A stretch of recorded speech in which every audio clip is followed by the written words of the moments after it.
नमस्कार, मी मनाली. न्यूज 18 लोकमतमध्ये आपल्या सगळ्यांचं स्वागत आहे. आत्ताच्या या क्षणाच्या सगळ्या महत्त्वाच्या घडामोडी आपण या बुलेटिनमध्ये पाहणार आहोत. बुलेटिनची सुरुवात करूया ती म्हणजे कोरोनामुळे सगळीकडे लॉकडाऊन आहे. त्यातच आता कोकणचा राजा आंबा बाजारपेठेत विक्रीसाठी येऊ लागलाय.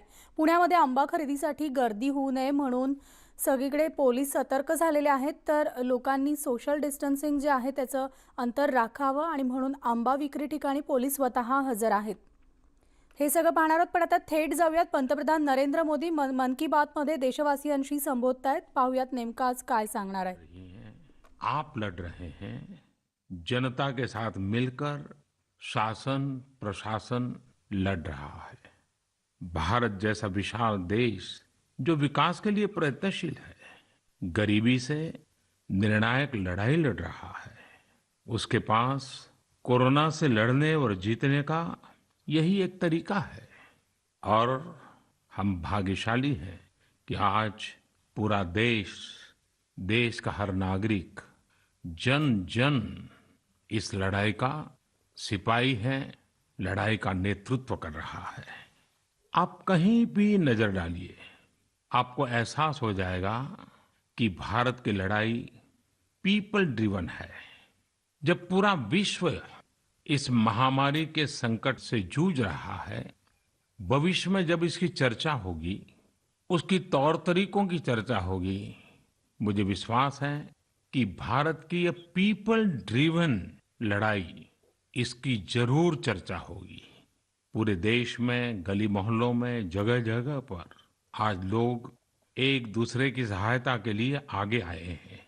गरीबों के लिए खाने से लेकर राशन की व्यवस्था हो, लॉकडाउन का पालन हो, अस्पतालों की व्यवस्था हो, मेडिकल इक्विपमेंट का देश में ही निर्माण हो, आज पूरा देश एक लक्ष्य, एक दिशा, साथ साथ चल रहा है।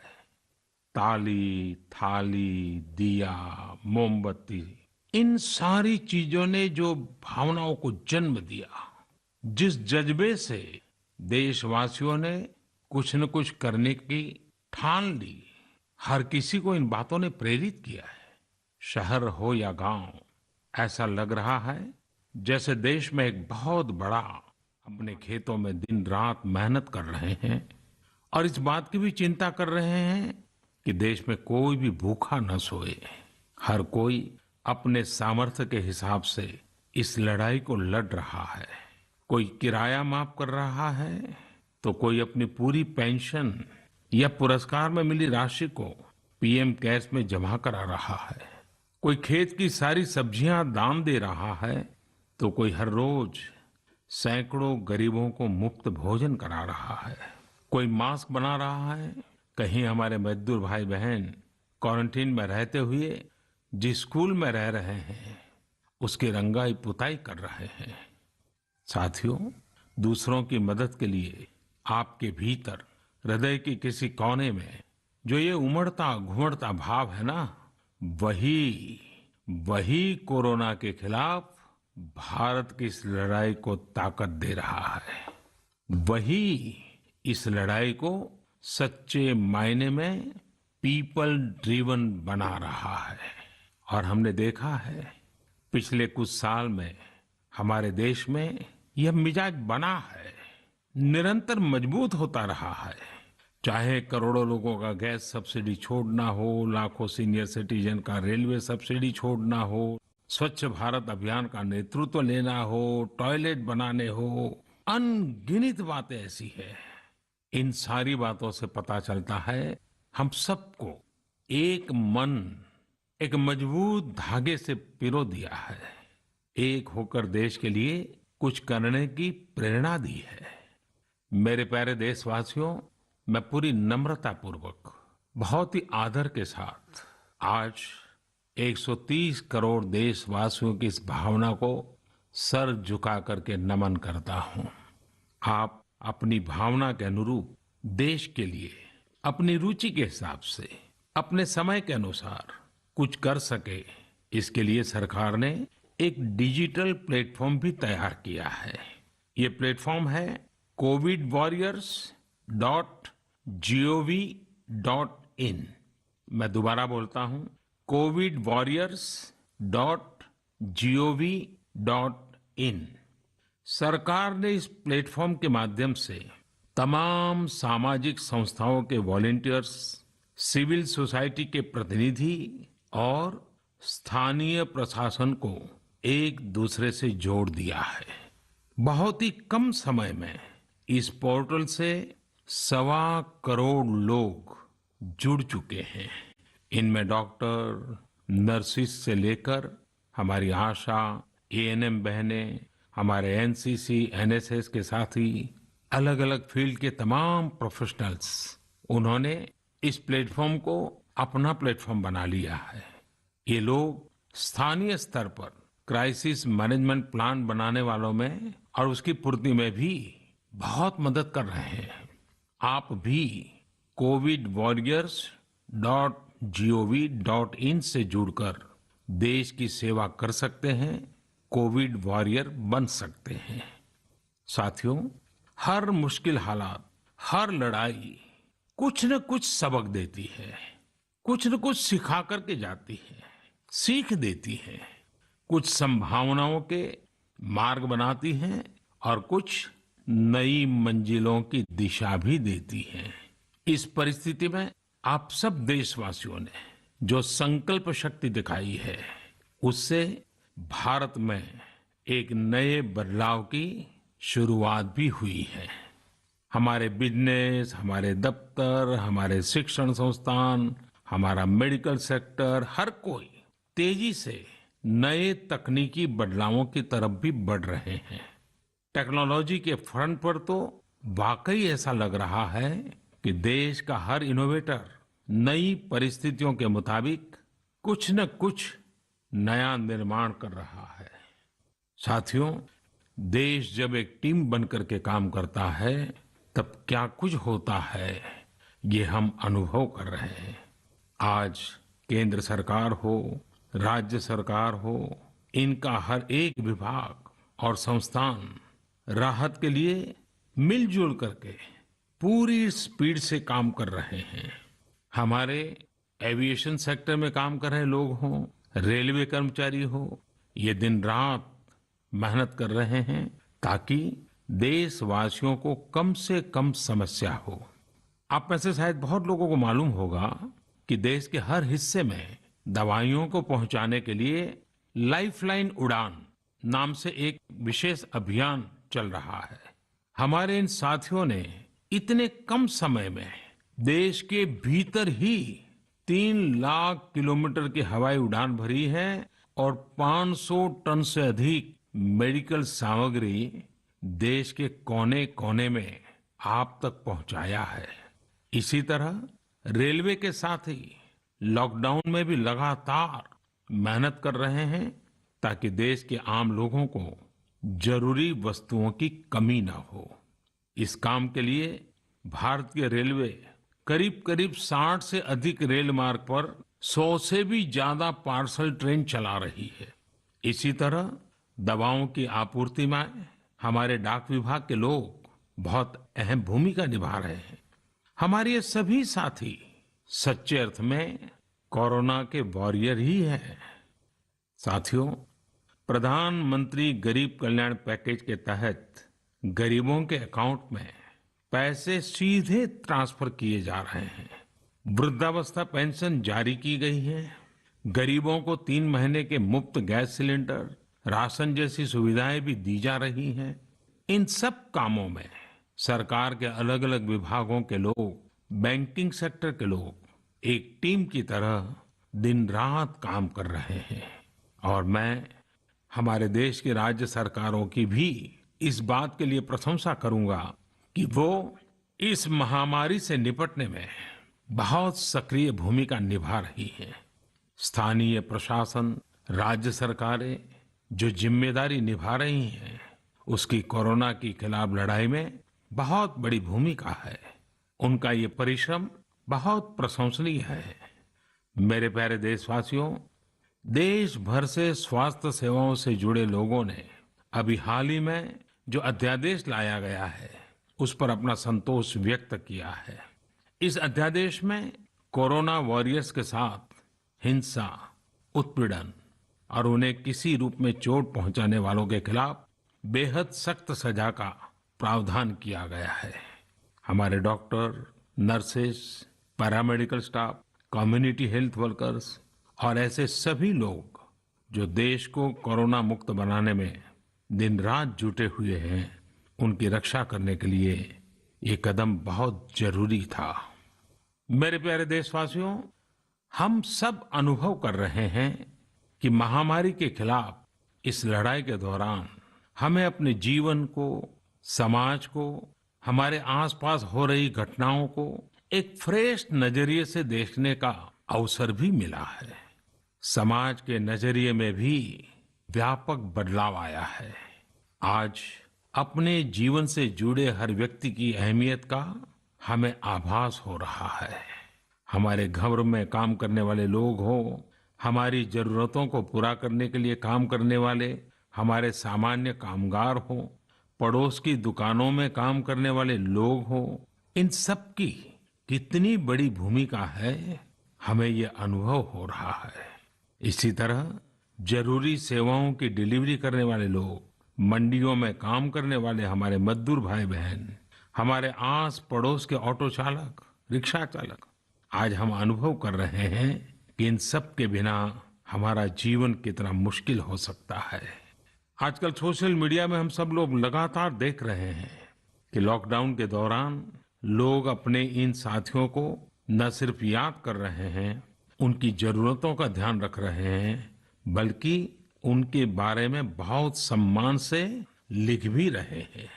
आज देश के हर कोने से ऐसी तस्वीरें आ रही हैं कि लोग सफाई कर्मियों पर पुष्प वर्षा कर रहे हैं। पहले उनके काम को संभवतः आप भी कभी नोटिस नहीं करते थे। डॉक्टर हो, सफाई कर्मी हो, अन्य सेवा करने वाले लोग हो, इतना ही नहीं, हमारी पुलिस व्यवस्था को लेकर भी आम लोगों के सोच में काफी बदलाव हुआ है। पहले पुलिस के विषय में सोचते ही नकारात्मकता के सिवाय हमें कुछ नजर नहीं आता था। हमारे पुलिसकर्मी आज गरीबों, जरूरतमंदों को खाना पहुंचा रहे हैं, दवा पहुंचा रहे हैं। जिस तरह से हर मदद के लिए पुलिस सामने आ रही है, इससे पुलिसिंग का मानवीय और संवेदनशील पक्ष हमारे सामने उभर करके आया है, हमारे मन को झकझोर दिया है, हमारे दिल को छू लिया है। एक ऐसा अवसर है जिसमें आम लोग पुलिस से भावात्मक तरीके से जुड़ रहे हैं। हमारे पुलिस कर्मियों ने इसे जनता की सेवा के एक अवसर के रूप में लिया है और मुझे पूरा विश्वास है इन घटनाओं से आने वाले समय में सच्चे अर्थ में बहुत ही सकारात्मक बदलाव आ सकता है और हम सब ने इस सकारात्मकता को कभी भी नकारात्मकता के रंग से रंगना नहीं है। साथियों, हम अक्सर सुनते हैं प्रकृति, विकृति और संस्कृति। इन शब्दों को एक साथ देखें और इसके पीछे के भाव को देखें तो आपको जीवन को समझने का भी एक नया द्वार खुलता हुआ दिखेगा।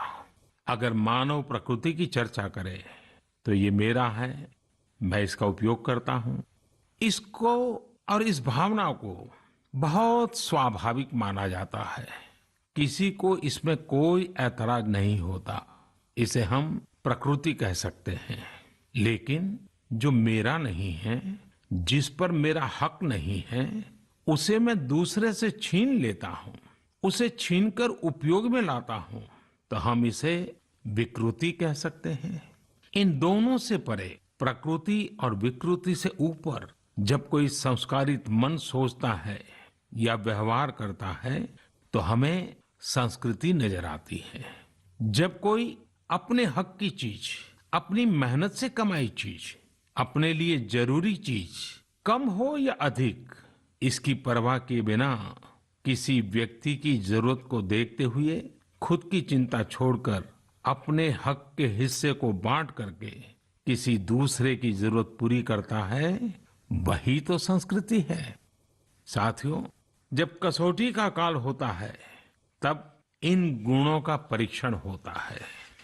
आपने पिछले दिनों देखा होगा कि भारत ने अपने संस्कारों के अनुरूप, हमारी सोच के अनुरूप, हमारी संस्कृति का निर्वहन करते हुए कुछ फैसले लिए। संकट की इस घड़ी में दुनिया के लिए भी, समृद्ध देशों के लिए भी दवाइयों का संकट बहुत ज्यादा रहा है। एक ऐसा समय है कि अगर भारत दुनिया को दवाइयां न भी दे तो कोई भारत को दोषी नहीं मानता।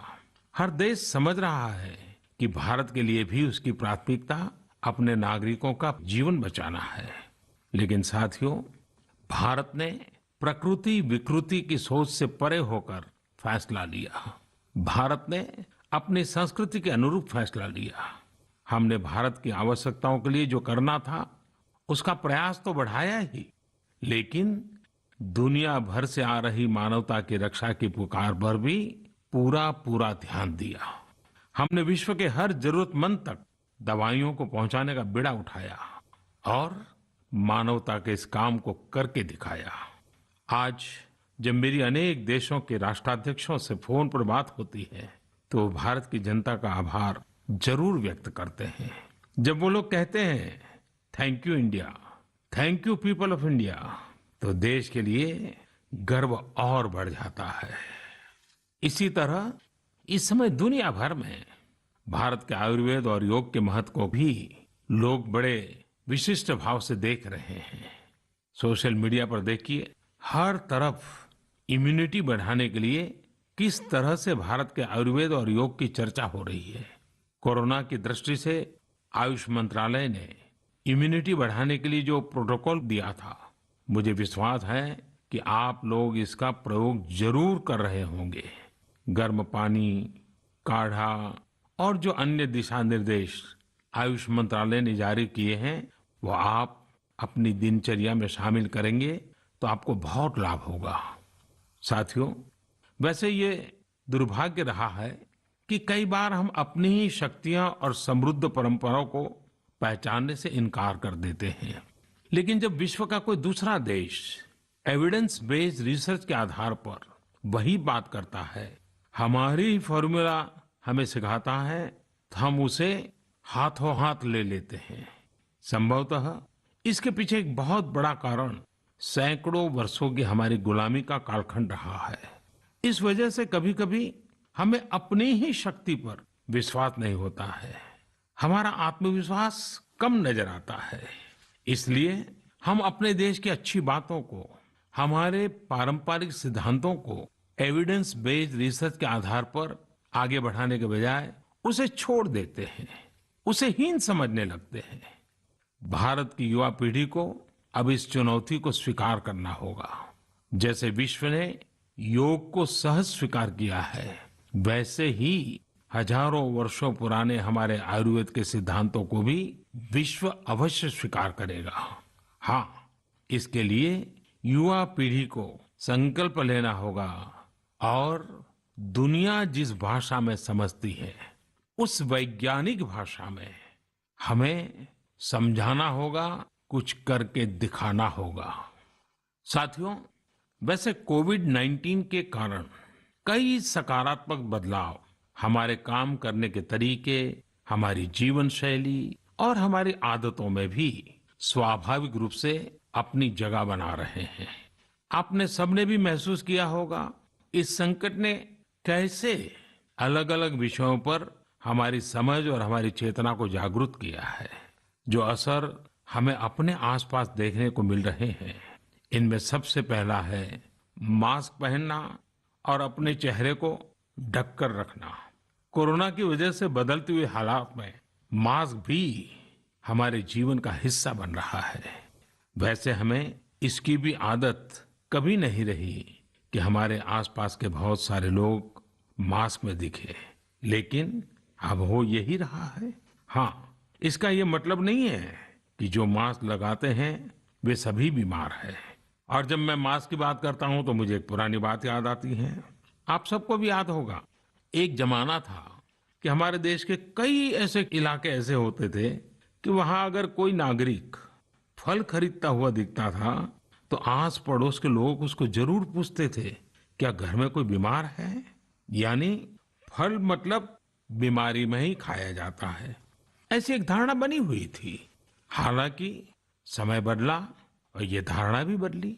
वैसे ही मास्क को लेकर भी धारणा अब बदलने वाली ही है। आप देखिएगा, मास्क अब सभ्य समाज का प्रतीक बन जाएगा। अगर बीमारी से खुद को बचना है और दूसरों को भी बचाना है तो आपको मास्क लगाना पड़ेगा। और मेरा तो सिंपल सुझाव रहता है, गमछा मुंह ढकना है। साथियों, हमारे समाज में एक और बड़ी जागरूकता ये आई है कि अब सभी लोग ये समझ रहे हैं कि सार्वजनिक स्थानों पर थूकने के क्या नुकसान हो सकते हैं। यहाँ वहाँ कहीं पर भी थूक देना गलत आदतों का हिस्सा बना हुआ था। ये स्वच्छता और स्वास्थ्य को गंभीर चुनौती भी देता था। वैसे एक तरह से देखें तो हम हमेशा से ही इस समस्या को जानते रहे, लेकिन ये समस्या समाज से समाप्त होने का नाम ही नहीं ले रही थी। अब वो समय आ गया है कि इस बुरी आदत को हमेशा हमेशा के लिए खत्म कर दिया जाए। कहते भी हैं कि बेटर लेट देन नेवर। तो देर भले हो गई हो, लेकिन अब ये थूकने की आदत छोड़ देनी चाहिए। ये बातें जहां बेसिक हाइजीन का स्तर बढ़ाएंगी, वहीं कोरोना संक्रमण को फैलने से रोकने में भी मदद करेगी। मेरे प्यारे देशवासियों, ये सुखद संयोग ही है कि आज जब आपसे मैं मन की बात कर रहा हूं तो अक्षय तृतीया का पवित्र पर्व भी है। साथियों, क्षय का अर्थ होता है विनाश, लेकिन जो कभी नष्ट नहीं हो, जो कभी समाप्त नहीं हो, वो अक्षय है। अपने घरों में हम सब इस पर्व को हर साल मनाते हैं, लेकिन इस साल हमारे लिए इसका विशेष महत्व है। आज के कठिन समय में यह एक ऐसा दिन है जो हमें याद दिलाता है कि हमारी आत्मा, हमारी भावना अक्षय है। यह दिन हमें याद दिलाता है कि चाहे कितनी भी कठिनाइयां रास्ता रोके, चाहे कितनी भी आपदाएं आए, चाहे कितनी भी बीमारियों का सामना करना पड़े, इनसे लड़ने और जूझने की मानवीय भावनाएं अक्षय है। माना जाता है कि यही वो दिन है जिस दिन भगवान श्री कृष्ण और भगवान सूर्यदेव के आशीर्वाद से पांडवों को अक्षय पात्र मिला था। अक्षय पात्र यानी एक ऐसा बर्तन जिसमें भोजन कभी समाप्त नहीं होता है। हमारे अन्नदाता किसान हर परिस्थिति में देश के लिए, हम सब के लिए इसी भावना से परिश्रम करते हैं। इन्हीं के परिश्रम से आज हम सब के लिए, गरीबों के लिए देश के पास अक्षय अन्न भंडार है। इस अक्षय तृतीया पर हमें अपने पर्यावरण, जंगल, नदियां और पूरे इकोसिस्टम के संरक्षण के बारे में भी सोचना चाहिए, जो हमारे जीवन में महत्वपूर्ण भूमिका निभाते हैं। अगर हम अक्षय रहना चाहते हैं तो हमें पहले यह सुनिश्चित करना होगा कि हमारी धरती अक्षय रहे। क्या आप जानते हैं कि अक्षय तृतीया का यह पर्व दान की शक्ति यानी पावर ऑफ गिविंग का भी एक अवसर होता है। हम हृदय की भावना से जो कुछ भी देते हैं, वास्तव में महत्व उसी का होता है।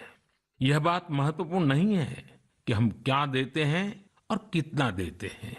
संकट के इस दौर में हमारा छोटा सा प्रयास हमारे आसपास के बहुत से लोगों के लिए बहुत बड़ा संबल बन सकता है। साथियों, जैन परंपरा में भी यह बहुत पवित्र दिन है, क्योंकि पहले तीर्थंकर भगवान ऋषभदेव के जीवन का यह एक महत्वपूर्ण दिन रहा है। ऐसे में जैन समाज इसे एक पर्व के रूप में मनाता है और इसलिए ये समझना आसान है कि क्यों इस दिन को लोग किसी भी शुभ कार्य को प्रारंभ करना पसंद करते हैं। चूंकि आज कुछ नया शुरू करने का दिन है, तो ऐसे में क्या हम सब मिलकर अपने प्रयासों से अपनी धरती को अक्षय और अविनाशी बनाने का संकल्प ले सकते हैं? साथियों, आज भगवान बसवेश्वर जी की भी जयंती है। ये मेरा सौभाग्य रहा है कि मुझे भगवान बसवेश्वर की स्मृतियां और उनके संदेश से बार बार जुड़ने का, सीखने का अवसर मिला है। देश और दुनिया में भगवान बसवेश्वर के सभी अनुयायियों को उनकी जयंती पर बहुत बहुत शुभकामनाएं। साथियों, रमजान का भी पवित्र महीना शुरू हो चुका है। जब पिछली बार रमजान मनाया गया था तो किसी ने सोचा भी नहीं था कि इस बार रमजान में इतनी बड़ी मुसीबतों का भी सामना करना पड़ेगा। लेकिन अब जब पूरे विश्व में ये मुसीबत आ ही गई है तो हमारे सामने अवसर है इस रमजान को संयम, सद्भावना, संवेदनशीलता और सेवा भाव का प्रतीक बनाएं। इस बार हम पहले से ज्यादा इबादत करें ताकि ईद आने से पहले दुनिया कोरोना से मुक्त हो जाए और हम पहले की तरह उमंग और उत्साह के साथ ईद मनाएं। मुझे विश्वास है कि रमजान के इन दिनों में स्थानीय प्रशासन के दिशा निर्देशों का पालन करते हुए कोरोना के खिलाफ चल रही इस लड़ाई को हम और मजबूत करेंगे। सड़कों पर, बाजारों में, मोहल्लों में फिजिकल डिस्टेंसिंग के नियमों का पालन अभी बहुत आवश्यक है। मैं आज उन सभी कम्युनिटी लीडर्स के प्रति भी आभार प्रकट करता हूं जो 2 गज दूरी और घर से बाहर नहीं निकलने को लेकर लोगों को जागरूक कर रहे हैं। वाकई कोरोना ने इस बार भारत समेत दुनिया भर में त्योहारों को मनाने का स्वरूप ही बदल दिया है, रंग रूप बदल दिए हैं। अभी पिछले दिनों ही हमारे यहाँ भी बिहू, बैसाखी, पुथंडू, विशु, ओडिया न्यू ईयर ऐसे अनेक त्योहार आए। हमने देखा कि लोगों ने कैसे इन त्योहारों को घर में रहकर और बड़ी सादगी के साथ और समाज के प्रति शुभ चिंतन के साथ त्योहारों को मनाया। आमतौर पर वे इन त्योहारों को अपने दोस्तों और परिवारों के साथ पूरे उत्साह और उमंग के साथ मनाते थे, घर के बाहर निकलकर अपनी खुशी साझा करते थे। लेकिन इस बार हर किसी ने संयम बरता, लॉकडाउन के नियमों का पालन किया। हमने देखा है कि इस बार हमारे ईसाई दोस्तों ने ईस्टर भी घर पर ही मनाया है। अपने समाज, अपने देश के प्रति ये जिम्मेदारी निभाना आज की बहुत बड़ी जरूरत है। तभी हम कोरोना के फैलाव को रोक पाने में सफल होंगे, कोरोना जैसी वैश्विक महामारी को परास्त कर पाएंगे। मेरे प्यारे देशवासियों, इस वैश्विक महामारी के संकट के बीच आपके परिवार के एक सदस्य के नाते, और आप सब भी मेरे ही परिवारजन हैं, तब कुछ संकेत करना, कुछ सुझाव देना, ये मेरा दायित्व भी बनता है। मेरे देशवासियों से मैं आपसे आग्रह करूंगा, हम कतई अति आत्मविश्वास में न फंस जाएं। हम ऐसा विचार न पाल लें कि हमारे शहर में, हमारे गांव में, हमारी गली में, हमारे दफ्तर में अभी तक कोरोना पहुंचा नहीं है, इसलिए अब पहुंचने वाला नहीं है। देखिए, ऐसी गलती कभी मत पालना। दुनिया का अनुभव हमें बहुत कुछ कह रहा है और हमारे यहाँ तो बार बार कहा जाता है, सावधानी हटी तो दुर्घटना घटी। याद रखिए, हमारे पूर्वजों ने हमें इन सारे विषयों में बहुत अच्छा मार्गदर्शन किया है। हमारे पूर्वजों ने कहा है, अग्नि ही शेषम ऋण शेषम व्याधि शेषम तथैव च पुनः पुनः प्रवर्धेत तस्मात् शेषम न कार्येत। अर्थात हल्के में लेकर छोड़ दी गई आग, कर्ज और बीमारी मौका पाते ही दोबारा बढ़कर खतरनाक हो जाती है। इसलिए इनका पूरी तरह उपचार बहुत आवश्यक होता है। इसलिए अति उत्साह में स्थानीय स्तर पर कहीं पर भी कोई लापरवाही नहीं होनी चाहिए। इसका हमेशा हमेशा हमने ध्यान रखना ही होगा। और मैं फिर एक बार कहूंगा, 2 गज दूरी बनाए रखिए, खुद को स्वस्थ रखिए। 2 गज दूरी बहुत है जरूरी। आप सबके उत्तम स्वास्थ्य की कामना करते हुए मैं मेरी बात को समाप्त करता हूं। अगली मन की बात के समय जब मिले तब इस वैश्विक महामारी से कुछ मुक्ति की खबरें दुनिया भर से आए, मानवजात इन मुसीबतों से बाहर आए, इसी प्रार्थना के साथ आप सबका बहुत बहुत धन्यवाद।